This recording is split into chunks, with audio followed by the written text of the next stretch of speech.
हमारे असम के सीएम हिमंत बिस्वा शर्मा साफ साफ कह दिया है, अगर कोई इंडिया में रह के पाकिस्तान को सपोर्ट करता है ना तो उसका बुरा हाल होगा। दिखाओ सारा कोई है तो कमेंट्स में भी एक बार पाकिस्तान की सपोर्ट में कुछ लिख के दिखाओ। सुनो, ये पहले लिखने से पहले सुन लो, उसके बाद दम है तो लिखना, चाहे आप इंडिया के किसी भी कोने का हो। जोने पाकिस्तानक सपोर्ट करिब ताके आमी एरेस्ट करिम, एकेबारे क्लियर। हि जोने নহক কিয় এতিয়ালৈকে 6-7 গৰাকী এৰেষ্ট হৈছে, কেইবাগৰাকীও বিচাৰি আছো।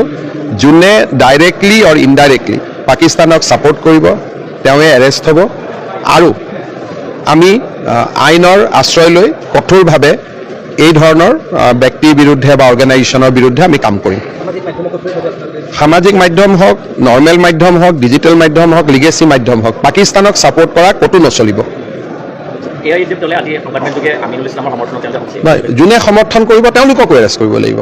গতিকে মই দেখা নাই, দেখা পালে মই তেওঁলোককো ভৰাই দিব লাগিব।